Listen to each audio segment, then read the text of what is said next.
প্রতিনিয়ত যুদ্ধের হুমকি আমাদের ঘিরে থাকে।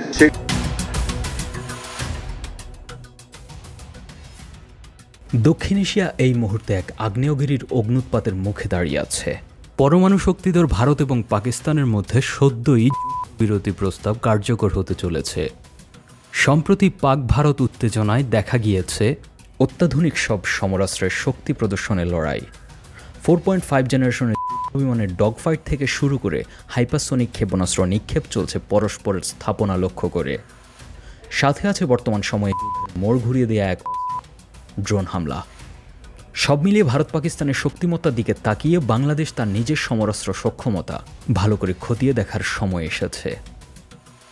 যদিও বাংলাদেশ শান্তির বার্তাবাহী দেশ, জাতিসংঘের শান্তিরক্ষী মিশনেও বাংলাদেশের সর্বাধিক সৈন্য প্রেরণের কৃতিত্ব রয়েছে।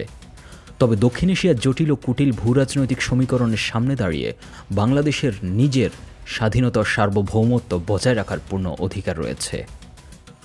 বর্তমানে সংগঠিত যুদ্ধগুলো যেমন রাশিয়া ইউক্রেন যুদ্ধ, আজারবাইজান আর্মেনিয়া যুদ্ধ কিংবা সদ্য শুরু হওয়া ভারত পাকিস্তান সংকট, সব ক্ষেত্রে দুটি বিশেষ যুদ্ধাস্ত্র কার্যকরভাবে ব্যবহৃত হতে দেখা যাচ্ছে।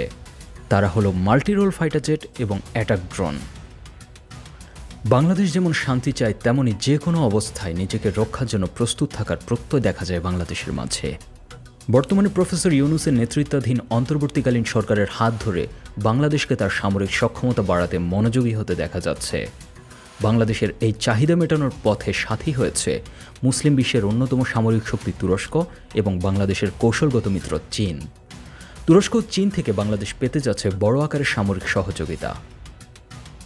বর্তমান প্রেক্ষাপটে warpowerBangladesh.com-এর তথ্য অনুযায়ী বাংলাদেশ বিমান বাহিনীর মোট 212টি বিমান রয়েছে, যার মধ্যে যুদ্ধ বিমান 44টি। গ্লোবাল ফায়ার পাওয়ার ইন্ডেক্স 2024 অনুসারে বিশ্বের সামরিক শক্তির তালিকায় বাংলাদেশের অবস্থান 37তম, যেখানে গত বছরে অবস্থান ছিল 40তম। এছাড়া ডাচ এভিয়েশন সোসাইটি, warpowerBangladesh.com সহ একাধিক ডিফেন্স রিসার্চ ফোরামের দাবি অনুযায়ী বাংলাদেশের হাতে অন্তত 6 ইউনিট বাইরাক্তার TB2 ড্রোন থাকার সম্ভাবনা রয়েছে। এই ড্রোনের গেম চেঞ্জার সামরিক সরঞ্জাম হিসেবে সুনাম রয়েছে।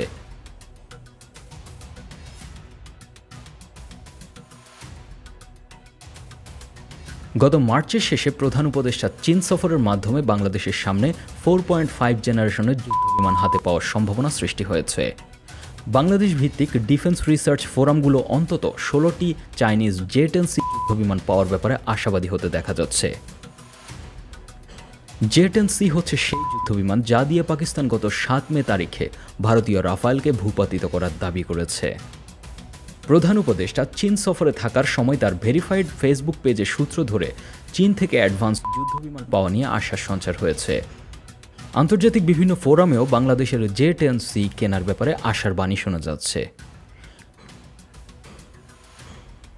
এছাড়া বাংলাদেশের পাশে আছে তুরস্ক। তুরস্কের সাথে বাংলাদেশের সম্পর্কটা সেই 1204 সালে গোড়াপত্তন হয়েছিল। এরপর তুর্কি ভিত্তিক ইসলামী সুফিবাদ থেকে ওসমানী খেলাফতের পতন লগ্নে বাংলাদেশে খেলাফত আন্দোলনের কথাও তুর্কি জনগণ মনে রেখেছে। তুরস্কের সাথে বর্তমানে বাংলাদেশের সামরিক সহযোগিতা বিদ্যমান। ইতিমধ্যে বাংলাদেশ তুরস্ক থেকে সংগ্রহ করেছে যুদ্ধক্ষেত্রে পরীক্ষিত বাইরাক্তার TB2 ড্রোন।